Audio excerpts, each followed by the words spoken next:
ყოველთვის როცა ნომეროსკარი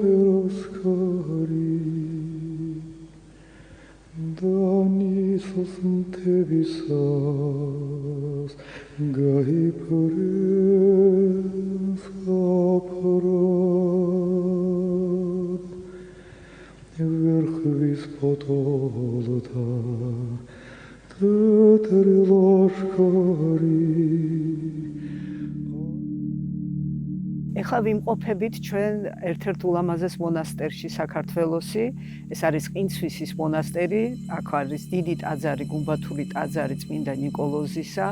ასევე გვაქვს უფრო ადრინდელი მე-10 საუკუნის ღვთისმშობლის ტაძარი, წმინდა გიორგის ტაძარი მე-15 საუკუნის, ეს სამრეკლო, საიდანაც შემოვდივართ. გუმბათური ტაძარი წმინდა ნიკოლოზისა, შენებულია მე-12 საუკუნის მიწურულს, 13 საუკუნის ალბათ თვად დასაწყისში, არის ძალიან მნიშვნელოვანი მოვლენა შუა საუკუნეების ქართულ კულტურაში. განსაკუთრებით ყურადღებას იქცევს თვითონ აი ამ დიდი გუმბათიანი ტაძრის სახე. ძალიან გამონაკლისი აი ამ პერიოდში, როდესაც ქართული ხუროთმოძღვრება არის ცნობილი თავისი უამრავი ჩუქურთმით და შემკულობით და ქვაზეკვეთით და ასე შემდეგ, სრულიად სადა ტაძარი არის, მაგრამ ეს ყინცვისი მაინც გამორჩეულია. აი რატო შეარჩიეს ესა, მეტი სისადავე უნდოდათ, მეტი შესატყვისობა მონასტრისა, თუ ერთგვარი კონტრასტი აი ამ ძალიან სადა და თითქოს ესეთი უსახო გარეგნობისა და შიგრო შედიხარ, ხდება წარმტაცი, თვალმომჭრელი სილამაზე ამ ლაჟვარდის ფერისა, რომელიც მოიცავს მთელ ინტერიერს. ყოველთვის როცა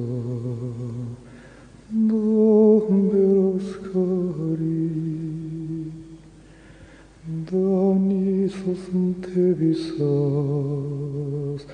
გაიფრენს აფრად ვერხვის ფოტოლთა წმინდა ნიკოლოზის ტაძრის ინტერიერი მთლიანად არის მოხატული დაახლოებით 1205-1206 წლებში, რაც როგორც პორტრეტები ადასტურებს, ასევე წარწერები და ასე შემდეგ.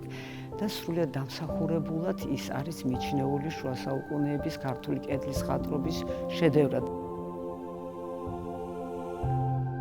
მთელი პროგრამა არის ძალიან წყობრად აწყობილია, როგორც ერთი კაი დიდი სიმფონია, ყველა ბგერა რო ერთმანეთს ემატება და ამდიდრებს, აი ისევე აქაც და საერთოდ ითვლება, რომ აი მოხილვა ასეთი ტაძრისა, გეგონება წმინდა მიწა მოგიხილავსო, დენათ ის არის ძალიან დიდი მნიშვნელობა ენიჭება, გარდა იმისა, რომ ნათქვამია, ეს არის ბიბლია უწიგნურთათვის, ვინც კითხულობს, ყველაფერს იგებს, თვალი უკეთესად აღიქვავს ყველაფერს.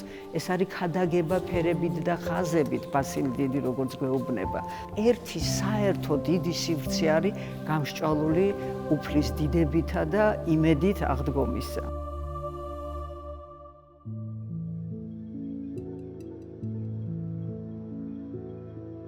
რამდენიმე მნიშვნელოვანი მახასიათებელი შეიძლება ვთქვათ. ეს უპირველეს ყოვლისა არის ფერი, აი ესე უხვად ნახმარი ლაჟვარდი, თან ყოველგვარი სარჩულის გარეშე, ასე შთამბეჭდავად, თან როგორც ფონებზე, ასევე სამოსელზე, ასევე საგნებზე, იშვიათად თუ სადმე ვნახავთ.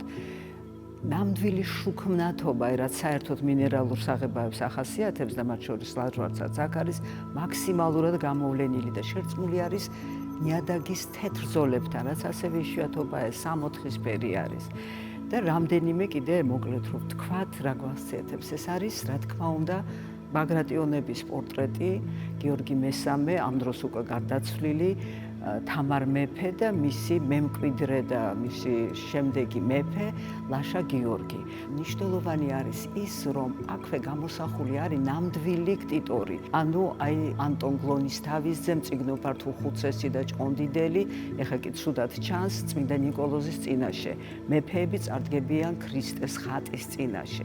უხვად არის გამოყენებული ოქრო, როგორც მეფეთა სამოსზე, ასევე შარავანდებზე და აი საკურთხეველში ჩვენ ვხედავთ ხედავთ, როგორ პრიალებს ოქრო ღვთისმშობელი მარიამის შარავანზე და 60-ზე ქრისტესი. გარდა ამის, აქ გვაქვს რამდენიმე იშვიათი გამოსახულება. ეს ერთი არის წმინდა ნინოს გამოსახულება, აი აქ ამ ბურჯზე და ძალიან ბევრი გამოსახულება წმინდა მეომრებისა, რაც საერთოდ ამ ეპოქას ახასიათებს. მეორე სართულზე, სადაც პატრონიკეს კარი გამოდის, აქეთ-იქით ორ-ორი ფიგურაა გამოსახული და წარწერები გვიდასტურებს, რომ ეს ასურელ მამათა გარეჯელის, ანტონ მარტყოფელის და იოანე ზედაზნელის გამოსახულება არის. რაც თავარია, გვაქვს წმინდა ნიკოლოზის ცხოვრების ციკლი, რაც ძალიან იშვიათია, თითქმის 20 სცენა, ეხლა კი ცოტაა დარჩენილი. ზემოთ გუმბათში იყო უზარმაზარი ჯვარი, ძლევის ჯვარი, ლურჯ ფონზე, ძვირფასი ქვებით შემკული, მის გარშემო წვეზე ვედრების გამოსახულება, მთავარანგელოზთა ფიგურებით, ეს უკვე მეორედ მოსვლის თემა არის და სარკმლებს შორის, ორ სართულად ასე ვთქვათ, წინასწარმეტყველები ბიბლიური და წმინდა მოწამეები და ასევე რაც ქართულ მხატვრობას ახასიათებს, აფრებში მედალიონში ჩახატული მახარებლები ორ-ორი ანგელოზით. ანუ დიდი, ძლიერი პროგრამა არის, ძალიან კარგად მოფიქრებული და თითქმის ყველა ესეთ თავანზე, თაღზე, კამარაზე არის მედალიონში ჩახატული ჯვარი. ანუ ეს ჯვრები ქმნიან ერთგვარ სახსარს, ერთგვარ მე ვიტყოდი ხერხემალს ამ მხატვრობისა და ზემოთკენ დიდდება მათი ზომა და ბოლოს გვირგვინდება აი იმ დიდი ჯვარით, საიდანაც უკვე ეს მადლი გადმოიღრებოდა აქეთ. გარდა ჩემს მიერ დასახელებული მართლა უფრო იშვიათი გამოსახულებების, აქ თქვა ცხადია ტრადიციული საუფლო დღესასწაულთა ციკლი არის დაწყებული ხარებით, შობით, მერე აქეთ აი არაჩვეულებრივად ლამაზი იერუსალიმში შესვლა, ჯოჯოხეთის წარმოტყვევნა, ჯვარცმა, აი განსაკუთრებით ეს ჯოჯოხეთის წარმოტყვევნა იმით არის განსაკუთრებული, რომ ბაგრატიონების პირდაპირ არის გამოსახული და მათი წინაპრები სოლომონი და დავითი არის ჩართული აი ამ აღდგომის ხატში. სამი ყრმა სახმილსაშინა ეს ბიბლიური თემა არის, არაჩვეულებრივი სილამაზის სახეები არის, უდახვეწილესი ნახატით. ძალიან სუბუქი, ძალიან მოძრავი, ძალიან დინამიკური და ამავე დროს ეს სპინცვისი ამ დროის მოხატულობებშიც გამოირჩევა მონუმენტურობით, აი ძლიერი მხატვრობა არის.